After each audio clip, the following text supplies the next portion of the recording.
Assalamualaikum warahmatullahi wabarakatuh. Perkenalkan, nama saya Nabila Reski Tamaswai dari Manajemen Besore. Di sini saya akan mempresentasikan mengenai ujian tengah semester typing tutor dengan dosen Cynthia Anissa RP. Untuk yang pertama, saya akan menjelaskan cara duduk di depan komputer dengan baik dan benar. Yang pertama, duduk dengan tegak. Usahakan untuk duduk dengan menempatkan pinggang kamu di bagian belakang kursi. Jaga paha untuk tetap lurus atau lebih rendah dari pinggang, dan buat punggung dalam posisi menyender dan membentuk sudut 100 derajat. Kedua, duduklah dengan keyboard. Duduklah dekat dengan keyboard. Selain badan dekat dengan keyboard, usahakan untuk selalu menempatkan keyboard tepat di depan badan, bukan menyamping. Yang ketiga, atur posisi keyboard senyaman mungkin. Yakinkan bahwa posisi pundak kamu dalam keadaan rileks dan sikut tidak terbatas oleh sesuatu. Sikut harus dalam posisi terbuka dengan pergelangan tangan yang lurus. 4. Atur kemiringan dari keyboard. Gunakanlah kaki keyboard untuk mengatur kemiringannya. Itu bergantung kepada posisi duduk yang kamu implementasikan. Jika posisi duduk kamu tinggi, maka buat keyboard dalam keadaan rata atau menjauh dari pergelangan tangan. Sebaliknya, buat keyboard miring ke depan bagi kamu yang duduknya rendah atau sejajar. Yang kelima, palm rest. Demi menjaga pergelangan tangan agar tidak cepat lelah dan sakit, maka keyboard dilengkapi dengan palm rest. Ialah pilihan yang tepat. Palm rest ialah sebuah gundukan yang berada di depan keyboard untuk menjaga pergelangan agar tetap baik. Yang keenam, posisikan monitor secara tepat. Atur monitor dalam posisi yang tepat sehingga leher kamu nyaman. Atur monitor sehingga tepat berada di depan muka sehingga leher tidak harus menyokong kepala terlalu berlebihan. Ketujuh, ketika mengetik, taruh sumber ketikan di depan dan sejajar dengan monitor. Ketika kamu mengetik dan menggunakan media cetak sebagai sumber, upayakan untuk menaruh buku atau kertas tersebut tepat di bawah layar. Hal ini sangat membantu untuk meminimalisasi pergerakan tubuh, terutama leher ketika bekerja. 8. Penggunaan tempat keyboard dan mouse akan lebih baik. Memang sedikit lebay, namun tempat keyboard dan mouse yang dijual di pasaran memiliki fungsi yang tidak boleh disepelekan. Tempat yang dapat menyangga keyboard dalam posisi ergonomis tersebut baik untuk posisi tangan ketika mengetik maupun menggunakan mouse dalam waktu yang lama. 9. Ambil istirahat sejenak rutin. Duduk dalam waktu yang lama tidak baik untuk tubuh. Jangan lupa untuk mengambil waktu sejenak untuk berdiri, berjalan-jalan kecil, hingga peregangan di persendian. Mengistirahatkan mata juga penting untuk menjaga mata tetap prima dan tidak mudah lelah. 10. Renggangkan pergelangan tangan dan jari. Terakhir, namun juga paling penting, selalu lakukan peregangan di bagian pergelangan tangan minimal 6 kali sehari. Lakukan dengan menekuk tangan ke atas, ke bawah, sehingga pergelangan terasa tertarik. Langkah ini penting untuk menghindari pengguna komputer dari risiko carpal tunnel syndrome. Posisi meja pada saat mengetik. A. Letakkan keyboard pada posisi yang membuat lengan terasa rileks. Kedua, posisi siku dengan meja membentuk sudut 90 derajat. C. Perlenggangan tangan pada posisi netral, lurus, dan nyaman. D. Saat mengetik, pergelangan tangan berada pada posisi yang tetap, namun bisa menjangkau tombol keyboard dengan jari.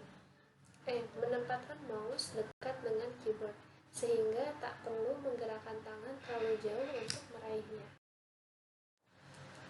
Yang berikutnya merupakan setelan monitor. Yang pertama, pastikan layar monitor dalam kondisi bersih, sehingga tak ada noda yang menghalangi pandangan mata. B. Aturlah setelan brightness dan kontras layar secukupnya sehingga nyaman bagi mata. C. Atur posisi layar monitor agar tak memantulkan cahaya yang menyilaukan mata. D. Atur posisi bagian atas layar sejajar atau sedikit di bawah pandangan mata. E. Jarak antara mata ke layar antara 50 sampai 60 cm. Kemudian ada fungsi jari tangan pada keyboard. Pertama, hal yang harus dilakukan adalah letakkan jari-jari kita pada tombol-tombol di keyboard sebagai berikut. Dilakukan adalah letakkan jari-jari kita pada tombol-tombol di keyboard sebagai berikut. Untuk kedua jempol kita letakkan di atas tombol space atau spasi, yang merupakan tombol kunci. Dari sinilah nanti semua tombol bisa Anda gapai dengan 10 jari Anda. Berikut ini adalah fungsi-fungsi jari dan tombol-tombol yang akan digapai oleh tangan Anda. Fungsi jari kiri. Kelingking itu untuk huruf A, Q, Z, angka 1, dan tombol shift, tab, caps lock. Untuk jari manis, huruf W, S, X, dan angka 2. Tengah, E, D, C, dan angka 3. Telunjuk, huruf R, F, T, V, G, B, Y, dan angka 4, 5, 6. 2. Fungsi jari kanan. Telunjuk, huruf Y, U, H, J, B, M, M, dan angka 6, 7. Tengah, huruf L, huruf I, K, tanda koma, dan angka 8. Manis, huruf L, O, tanda titik, dan 9. Kelingking, huruf P, tanda titik koma, dan tanda slash. 3. Fungsi jempol kiri dan kanan adalah untuk spacebar. Untuk melatih jari adalah dengan belajar mengetik secara kontinu dengan jari sesuai dengan fungsi. Contohnya dengan membiasakan jari kelingking mengetik huruf A dan sebagainya. Tidak menekan terus, tapi menekan dengan masing-masing satu hentakan. Maka lama-lama jari akan terbiasa. Yang kelima itu posisi mengetik dalam 50 cm dari layar monitor, dengan letak naskah lebih bagus di sebelah kanan atau kiri dengan posisi berdiri, atau buat papan untuk naskah dengan jepitan, sehingga daerah mata dan pangkal leher tidak cepat pegal. 6. Posisi pangkal jari tidak boleh menempel meja atau keyboard, karena akan mempengaruhi otot-otot di pundak, harus rileks dengan posisi menggantung. Ya, kemudian ada cara mengetik cepat 10 jari. Yang pertama, tempatkan posisi jari tangan dengan benar. Yang kedua, menggunakan jari-jarimu. Menggunakan 10 jari-jarimu. 3. Pelajari mengetik tanpa melihat. Yang keempat, kuasai dasar keyboard shortcuts. Yang kelima, latihan dengan game. Dan berikut dasar keyboard shortcuts.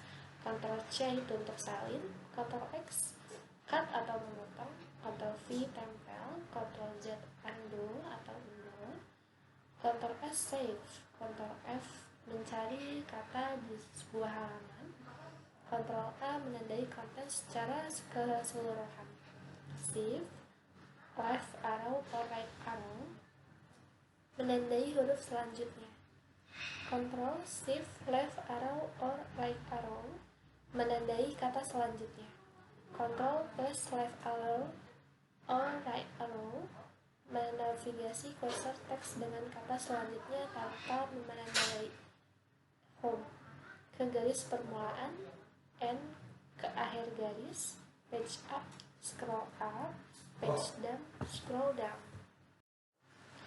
Baik, sekian presentasi dari saya, kurang lebihnya mohon maaf. Wassalamualaikum warahmatullahi wabarakatuh.